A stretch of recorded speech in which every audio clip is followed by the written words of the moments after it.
भुष्युंड द्वारा वशिष्ठ जी को अपनी आयु बताना। भुष्युंड ने कहा, मुनि, मैं जो निर्विघ्नता पूर्वक आपका दर्शन कर रहा हूं, इससे प्रतीत होता है कि चिरकाल से संचित किए गए मेरे पुण्यों का फल आज ही प्रकट हुआ है।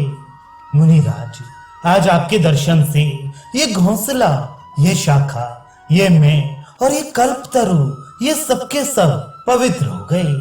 श्री वशिष्ठ जी ने पूछा, पक्षीराज, उस प्रकार बलवान एवं अगाध बुद्धि संपन्न तुम्हारे भाई यहाँ दिखाई क्यों नहीं देते?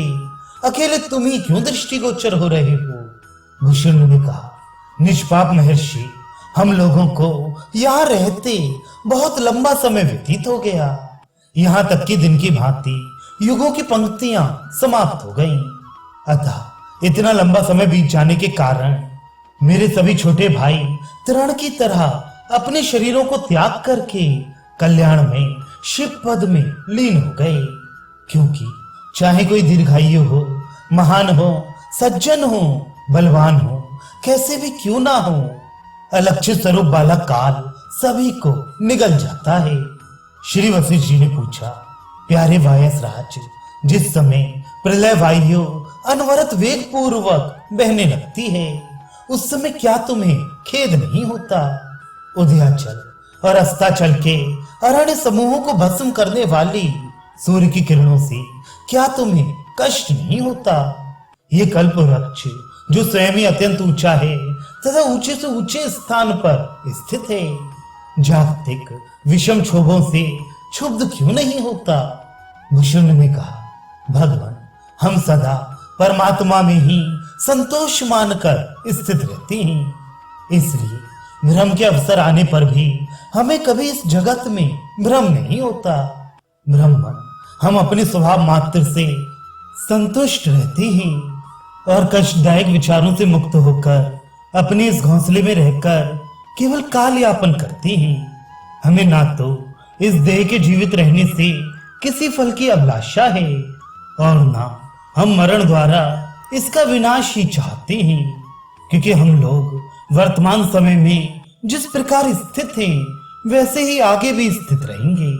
हमने प्राणियों की जन्म मरण आदि दशाओं का अवलोकन कर लिया और हमारे मन ने अपने चंचल स्वरूप का सर्वथा त्याग कर दिया है। निरंतर शांति प्रदान करने वाले अपने अविनाशी सच्चिदानंद घन स्वरूप ज्ञान में स्थित होकर मैं इस कल्प वृक्ष के ऊपर बैठा हुआ सदा काल की कलापूर्ण गति को जानता रहता हूँ।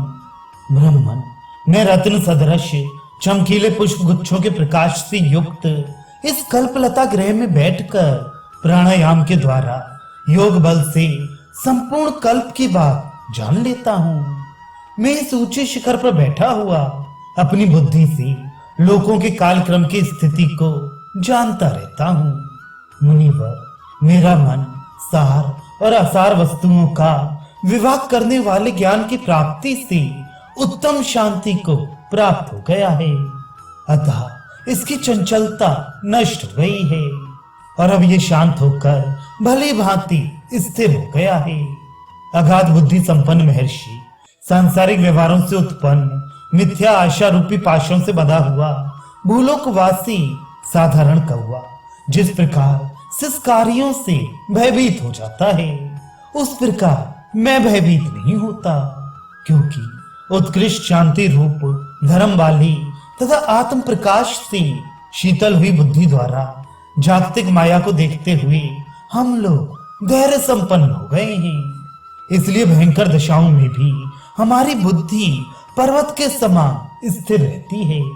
परम ऐश्वर्यशाली मुनि समस्त भूत समुदाय व्यवहार दृष्टि से आते और जाते हैं, परंतु परमार्थ दृष्टि से न कोई आता है न जाता है। अतः इस विषय में हम लोगों को भय कैसा, क्योंकि प्राणी समुदाय रूपी तरंगों से युक्त तथा काल सागर में प्रवेश करने वाली संसार सरिता के तट पर स्थित होते हुए भी हम लोग उसकी उपेक्षा कर रहे हैं, जिनके शोक, भय और आयास नष्ट हो चुके हैं तथा जो आत्मलाभ से संतुष्ट हैं। ऐसे आप सरीखे उत्तम पुरुष हम लोगों पर अनुग्रह करती रहती हैं, इसलिए हम लोग सारे दुखों से मुक्त हो गए हैं। भगवान, हम लोगों का मन यद्यपि व्यवहारार्थ इधर उधर कार्यों में व्यस्त रहता है, तथापि ना तो वह राग आदि वृत्तियों में फंसता है और ना तत्व विचार से शून्य ही होता है, क्योंकि हमारा आत्मा निर्विकार, क्षोभ रहित और शांत हो गया है।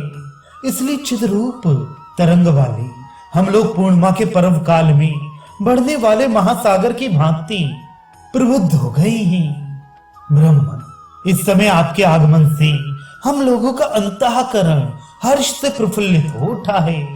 समस्त ऐषणाओं का परित्याग कर चुकने वाले संत महात्मा अपने शुभागमन द्वारा जो हम पर अनुग्रह करते हैं, इससे बढ़कर कल्याण कारक मैं अपने लिए और कुछ नहीं समझता। भला आपात रमणीय भोगों से कौन सा लाभ मिल सकता है? अर्थात कुछ नहीं, किंतु सत्संग रूपी चिंतामणि से तो सबके सारभूत यथार्थ ज्ञान की प्राप्ति हो जाती है। सज्जन शिरोमणि, आपकी वाणी स्नेहपूर्ण, गंभीर, कोमल, मधुर, उदार और धीरता युक्त है। मैंने परमात्मा को जान लिया है और आपके दर्शन से मैं पवित्र हो चुका हूँ। इसलिए मेरी तो ऐसी धारणा है कि आज मेरा जन्म सफल हो गया, क्योंकि साधु पुरुषों का संग समस्त भयों का अपहरण करने वाला होता है। मुनीश्वर, युगांत काल में जब भीषण उपद्रव होने लगते हैं और प्रचंड वायु बहने लगती है, उस समय भी ये कल्प वृक्ष सुस्थिर रहता है, ये कभी भी कंपित नहीं होता। अन्य लोकों में विचरण करने वाले समस्त प्राणियों के लिए ये अगम्य है, इसलिए हम लोग यहाँ सुखपूर्वक निवास करते हैं। ऐसे उत्तम वृक्ष पर निवास करने वाले हम लोगों के निकट भला आपत्तियां कैसे फटक सकती हैं?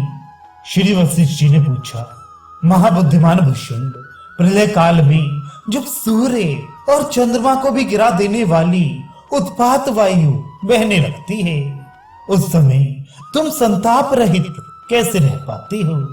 भुषुंड ने कहा, मुनि श्रेष्ठ, कल्पांत के समय जब सांसारिक व्यवहार का विनाश हो जाता है, उस समय जैसे कृतघ्न आपत्ति काल में सतमित्र को त्याग देता है, उसी तरह मैं इस घोंसले को छोड़ देता हूँ और आकाश में ही स्थित रहता हूँ। उस अवसर पर वासना शून्य मन की तरह मैं सारी कल्पनाओं से रहित रहता हूँ और मेरा सारा शरीर निश्चल हो जाता है। फिर मैं ब्रह्मांड के उस पार पहुंचकर समस्त तत्वों के अंतभूत एवं विशुद्ध परमात्मा में अचल सुषुप्त अवस्था के सदृश निर्विकल्प समाधि में तब तक स्थित रहता हूँ जब तक कमल योनि ब्रह्मा पुनः सृष्टि क्रम में प्रवृत्त नहीं होती। सृष्टि रचना हो जाने के पश्चात मैं ब्रह्मांड में प्रवेश करके पुनः अपने इस घोंसले में आ जाता हूँ। श्री वशिष्ठ जी ने पूछा, विहगराज, कल्पांत के अवसरों पर जैसे तुम धारणा, ध्यान और समाधि के द्वारा अखंड रूप से स्थित रहते हो, वैसे अन्य योगी क्यों नहीं रहते? भुषुंड ने कहा, ब्रह्मन, यह तो परमेश्वर की नियामिका शक्ति है जो सबको नियमबद्ध रखती है। उसका उल्लंघन करना कठिन है, इसी कारण मुझे ऐसे रहना पड़ता है और दूसरे योगी दूसरे प्रकार से रहते हैं।